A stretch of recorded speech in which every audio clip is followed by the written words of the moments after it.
Senator Babet. Thank you. Now, like most things that the Albanese government proposes, this $15 billion National Reconstruction Fund sounds good at first glance anyway, but it raises more questions than it answers.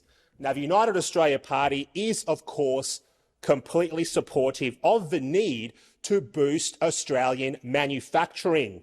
But why is it being done first and foremost through subsidies rather than through tax cuts and regulatory reform? If the government is serious, if they're serious about helping the manufacturing sector in this country, it first needs to address the taxation environment, the regulatory environment, and it needs to remove costs and unnecessary things that hinder business investment in our country. Now, the best way to encourage business is not to shower elected winners with billions of dollars of taxpayer-funded money.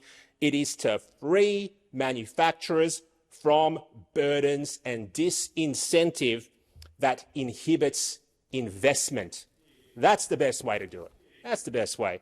Now, speaking of disincentives, manufacturers in this country face more red and green tape than a Christmas tree.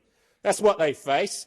And it's not just manufacturers, but all businesses. Doing business in Australia is too difficult. As a business owner myself, I can attest to this from cold experience. It is so difficult to have a business and turn a profit in this country, much more difficult than it has to be.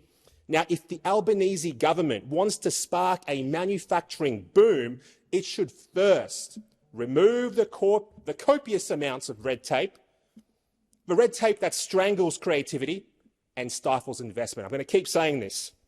What's the point? What's the point of showering billions of dollars on some hand-picked manufacturers if the overall environment still remains hostile to manufacturing? Throwing around other people's money is easy, makes for a good headline. But look beyond the headlines, and there's a complete lack of intent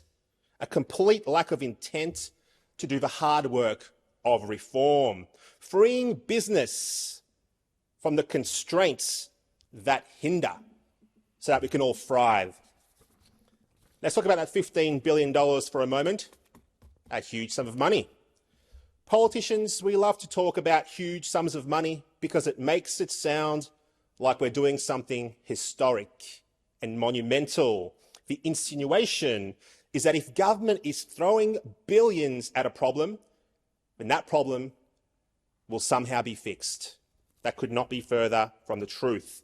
As we all know sometimes, well actually most of the time, government spending only makes a problem worse. As Reagan said, the most terrifying words in the English language are, "I'm from the government and I'm here to help." He was not wrong about that one, I tell you what.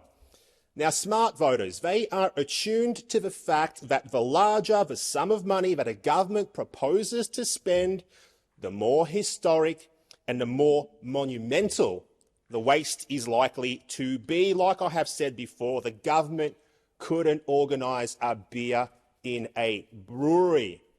A beer in a brewery. This is why cutting taxes and removing regulatory red and green tape is always preferable to throwing money around. Tax and regulatory reforms create an environment where business can thrive without subsidies. In other words, real reform creates real growth rather than a mirage of growth propped up by public money.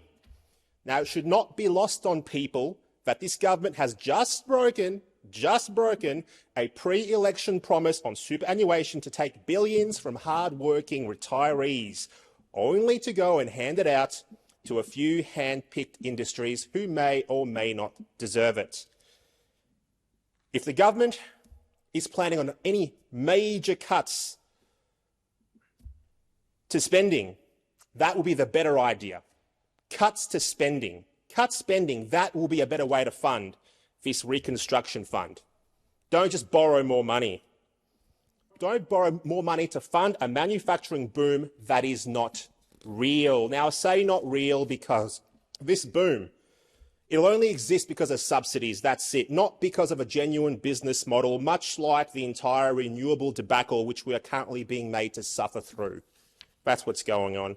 Now, if the government wants to spend $15 billion, find some savings across the budget to ensure that we're not just adding to our already severe and out-of-control national debts, just so that a few headlines can be written in the legacy media for a couple of days.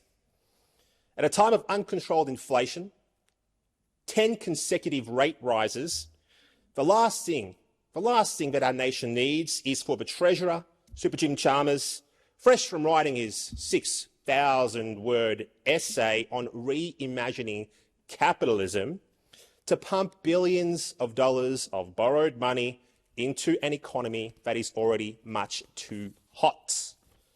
Now, you don't need to have written a thesis on Paul Keating to know that such a move will only increase inflationary pressure and drive up interest rates. This is high school economics. What are the struggling families who are trying to cope with constantly growing mortgage payments going to think of another rate rise? The government has also cleverly, and in my view, cynically, linked the Reconstruction Fund to defence spending. Defence is too important to play politics with, and it's a pity that the government has sought to use defence to shield the Reconstruction Fund from critique and criticism. Now, the UAP will not stand in the way of defence spending. In fact, we urge the government to find more in the budget to fund defence spending, to fund the defence of our great nation in these uncertain times. Now, the defence of our nation is not made easier by continued borrowings for other areas, especially those that are ill-conceived. So we urge the government to supply the Reconstruction Fund through budget savings and to view the Reconstruction Fund as not the whole strategy, but as a part of a strategy to encourage investment.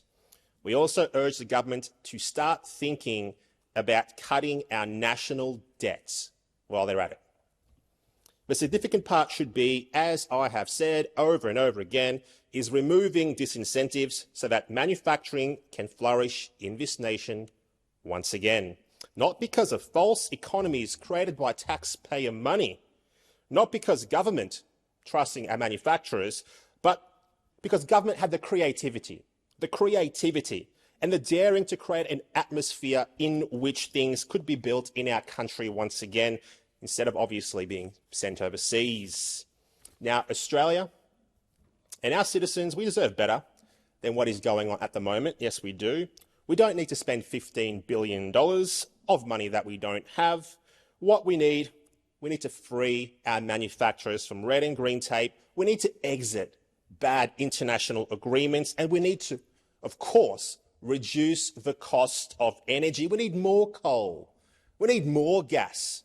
And we need to add nuclear. We need to get rid of this idea of solar panels and batteries being enough to power a first world nation like Australia, because it's not enough. The only thing it's going to do is lead us into poverty.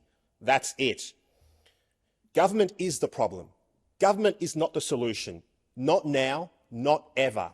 What we need is a free market. The free market will take care of everything. The government will only make things worse, like it always does, like it always has. Thank you.